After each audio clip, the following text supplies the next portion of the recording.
Olá, sejam bem-vindos a mais essa aula sobre variável complexa. E hoje falaremos sobre a condição suficiente para a existência da derivada. Nós falamos que se a função complexa for derivável num ponto z0, então as derivadas parciais da sua parte real e sua parte imaginária, ambas existem, as derivadas parciais, e satisfazem as condições de Cauchy-Riemann. Mas, através de exemplos, mostramos que a satisfação das condições de Cauchy-Riemann não é condição suficiente para a existência da derivada. E esse teorema que vamos enunciar fornece as condições suficientes para que uma função complexa seja derivável no ponto. Então, vamos considerar as funções U e V, funções de valores reais de variável complexa xy, cujas derivadas parciais em relação a x e y existem em uma vizinhança do ponto x0, z0, que é o par x0, y0 de números reais. Então, esse ponto é um ponto do plano complexo. Se as derivadas parciais forem contínuas em Z0 e satisfazem as equações de Cauchy-Riemann no ponto, então esta função f, cuja parte real é U e cuja parte imaginária é V, ela é derivável em Z0. E sua derivada parcial pode ser calculada usando ou esta fórmula aqui, ou a de baixo, ambas deduzidas na aula anterior. Então, retornando, para que a f seja derivável num ponto z0, é preciso que a sua parte real e parte imaginária tenham derivadas parciais numa vizinhança do ponto z0 e, neste ponto, essas derivadas parciais devem ser contínuas e satisfazer as equações de Cauchy-Riemann. De modo geral, a gente verifica que as derivadas parciais são contínuas não apenas num ponto x0, y0, mas, em geral, numa vizinhança desse ponto. Não é? Mas basta ter continuidade desse ponto e a satisfação das condições de equações de Cauchy-Riemann para termos essa função complexa derivável. Né? E a derivada pode ser dada ou por essa expressão ou por essa segunda expressão. A prova está nas notas de aula e o aluno que tem uma inclinação mais teórica, gosta de ver as demonstrações, poderá acompanhar esta demonstração. Aqui nós apenas usamos um conceito, né, que vem do cálculo de funções de duas ou mais variáveis. Pensar que z é um par xy e u, tendo valor real, é uma função que leva pares de números reais no número real. Aí a gente sabe que podemos, se as derivadas parciais forem contínuas no ponto z0, vale essa igualdade aqui, onde essa função a de z é uma função também real, né, de valor real e variável complexa, que ela vai ser definida numa vizinhança do z0 e com limite tanto de a quanto da função b como sendo zero quando z tende a z0, onde z0 é o x0 y0. E esse é um teorema que vem lá do cálculo de funções de duas ou mais variáveis. E aí tem toda a demonstração que vocês poderão acompanhar. Vamos ver como é que a gente usa o resultado que acabamos de enunciar para mostrar que a função exponencial de z é derivável e encontrar essa derivada. Bom, a parte real é e elevado a x cosseno y, a parte imaginária é e elevado a x seno y. Tanto essa função quanto essa é o produto de duas funções que têm derivadas. Essa e elevado a x é uma função real de uma variável real, que a gente sabe que podemos derivar quantas vezes quisermos. A mesma coisa o cosseno de y e o seno de y. Então, elas têm derivadas parciais contínuas, porque essa função é contínua de uma variável, essa também. O produto dá uma função de duas variáveis que também é contínuo, porque o produto de funções contínua é uma função contínua. Então, as derivadas parciais existem, são contínuas, e vocês podem verificar que as derivadas, o que não é difícil nesse caso, porque quando eu derivo em relação a x, eu tenho que supor o y constante, e quando eu derivo em relação a y, a gente supõe x constante. Então, verificar que as equações de Cauchy-Riemann são satisfeitas para todo par xy de números reais. E, portanto, a exponencial é derivável, pelo que acabamos de ver. As derivadas parciais de u e v existem, são no plano todo, não é? Para todo xy complexo, e satisfazem as equações de Cauchy-Riemann em todo par xy de números reais que representa o número complexo, né? E, portanto, a derivada da exponencial é a derivada em relação a x da parte real, mais i vezes a derivada em relação a x da parte complexa. Ao derivar em relação a x, a gente mantém o y constante, de modo que fica a derivada de e elevado a x em relação a x, que é o próprio e elevado a x. A mesma coisa aqui. O seno de y é tratado como constante na derivada em relação a x, parcial, não é? Então, o seno sai fora da derivada e a derivada de e elevado a x é e elevado a x. Então, nós ficamos com essa expressão, que é exatamente a expressão da derivada da exponencial de z. Ora, então a derivada da exponencial complexa é a própria exponencial. A mesma fórmula que vale para a exponencial real. No caso do seno de z, não é? O seno de z, se o z é o par xy, ou x mais i, se preferirem, também se escreve assim, seno de x cosseno y, mais i vezes cosseno x seno y, e já vimos essa dedução em aulas anteriores. Seno x, cosseno hiperbólico de y. Cosseno x, seno hiperbólico de y.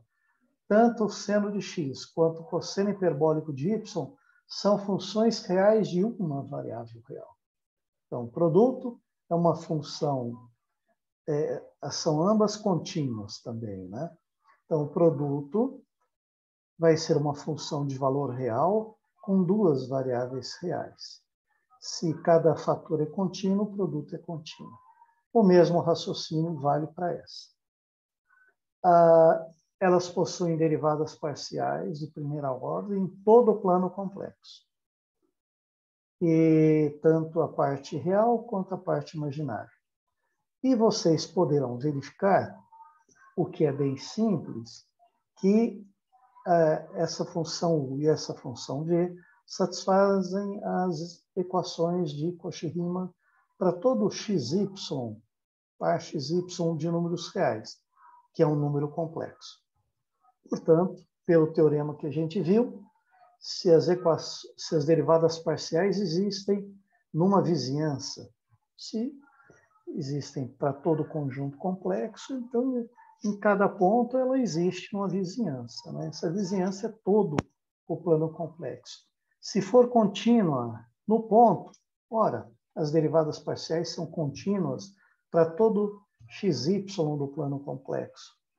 Então, e satisfazem também as equações de Cauchy-Riemann, é uma coisa que o leitor pode verificar. Então, a derivada do seno pode ser calculada usando a fórmula que deduzimos, derivada em relação a x da parte real, mais i vezes a derivada em relação a x da parte imaginária. Derivada do seno é o cosseno, derivada do cosseno é menos o seno. Ora, mas esta expressão é exatamente a expressão do cosseno de z, que o aluno também poderá verificar. Se você tiver alguma dúvida, verifique. Né?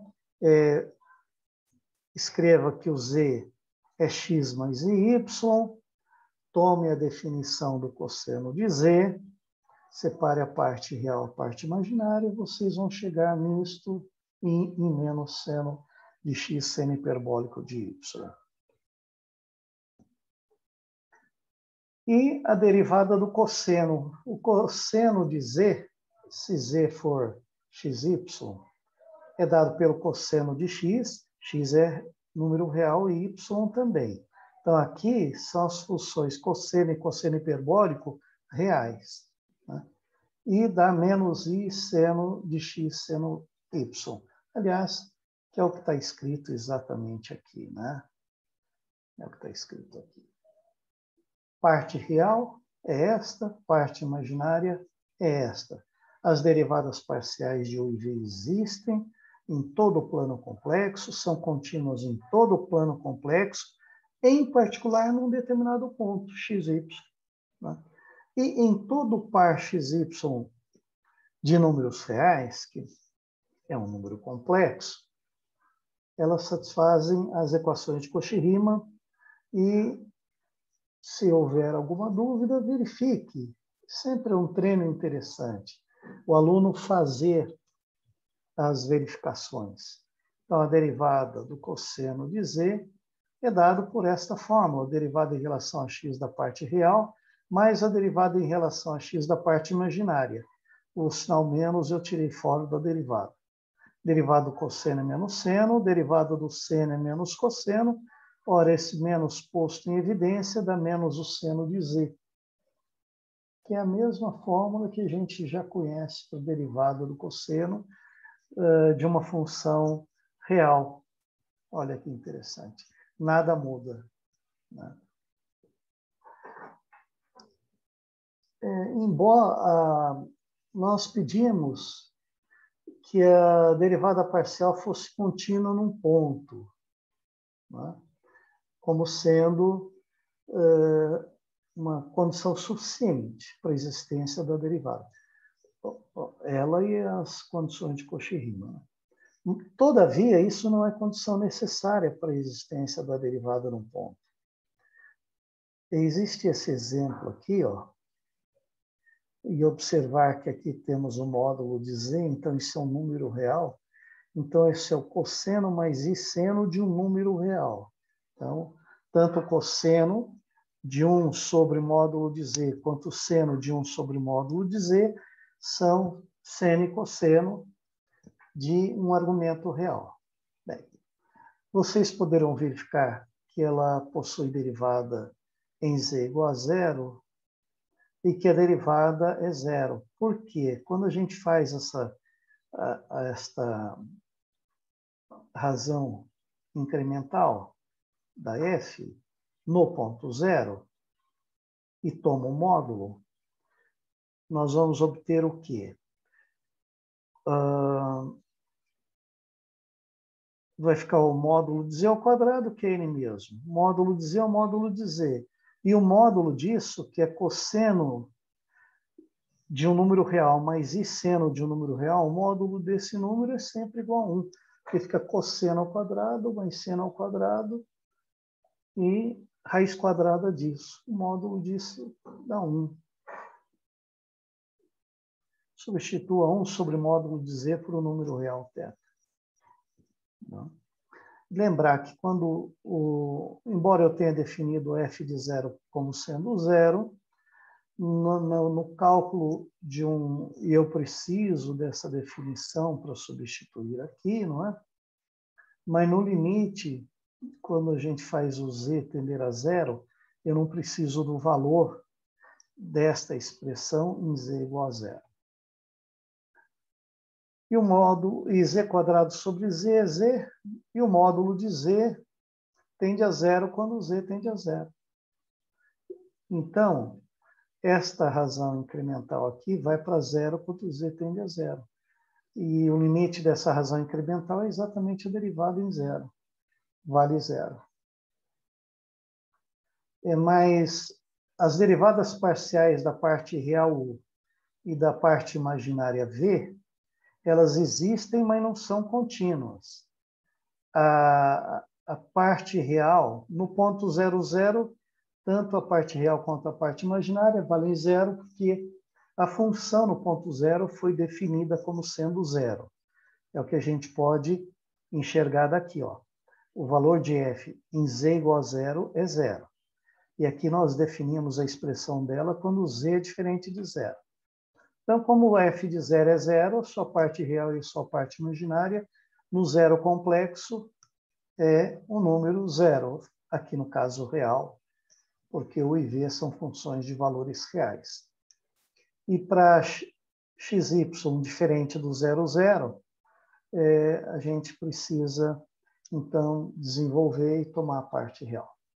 A função v é semelhante, basta trocar cosseno por seno. E esta função u de x, du de x, ela é descontínua em x igual a 0. Aqui, olha, em x igual a 0, 0. Porque para x maior que 0, fazendo y igual a 0, a gente obtém essa expressão. Então, essa derivando essa expressão em relação a x, a gente obtém isso. Derivada do primeiro fator, que é 2x, e a derivada do seno de 1 sobre x, vezes x2. Derivada do seno é menos o cosseno, e a derivada de 1 sobre x, aliás, a derivada do seno é o cosseno, e a derivada de 1 sobre x é menos 1 sobre x2. E o x2 do denominador cancela com esse. Essa expressão não possui limite, porque essa vai para 0, porque o x vai para 0, essa parte é limitada. Essa parte é limitada, mas fica oscilando violentamente quando o x tende a 0 pela direita, para x positivo. Ora, se não tem o limite à direita, a função não é contínua, porque para ser contínua tem que ter limite no ponto. E se tem limite no ponto, o limite à esquerda e à direita são iguais. Essa aqui não tem limite à direita, então não é contínua. E a derivada no ponto 0, a gente pode calcular usando a definição, né? U de x0 é essa expressão aqui, U de 0, 0 vale 0, dividindo isto por x, dá x seno de 1 sobre x. Essa parte é limitada, porque o argumento é real, seno de um número real fica entre mais ou menos 1, o módulo, né, o valor, e o x vai para 0. Então, tem aquele teorema. Se um fator vai para 0 e o outro é limitado, o produto vai para 0.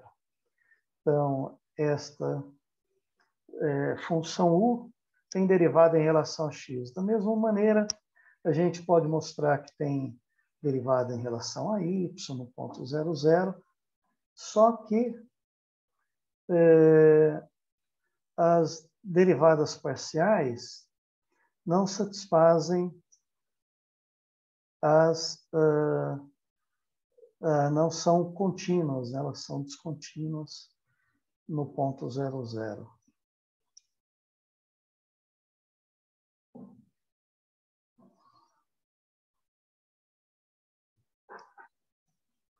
uma vez que essa expressão não tem limite. Apenas como ilustração, eu mostrei que também que a derivada no ponto 00 vale zero. E essa expressão não converge para zero porque essa fica oscilando. Essa vai para zero, mas essa não. Essa fica oscilando. Então, esta função, quando x tende a zero pela direita, não vai para zero. Então, embora as derivadas parciais existam, né, numa vizinhança do zero, a função, as derivadas parciais não são contínuas. Mesmo assim, a derivada existe. Então, a continuidade das derivadas parciais, ela é uma condição suficiente, e não é necessário. Mas nos casos que vamos utilizar aqui, nós vamos sempre utilizar esse teorema, que se as derivadas parciais existem numa vizinhança do ponto, forem contínuas no ponto, e satisfaz esta equação de Cauchy-Riemann, essas equações, então a f é derivável. E a f pode ser calculada, e a derivada pode ser calculada usando essa expressão ou esta. Usando esta nos exemplos, vocês poderiam agora utilizar essa outra e verificar que o resultado obtido será o mesmo que o nosso. Muito bem. Feitos esses exemplos, analisado esse teorema, vamos parar por aqui e no próximo vídeo falar sobre a regra de L'Hopital. Então, até breve e logo nos veremos novamente.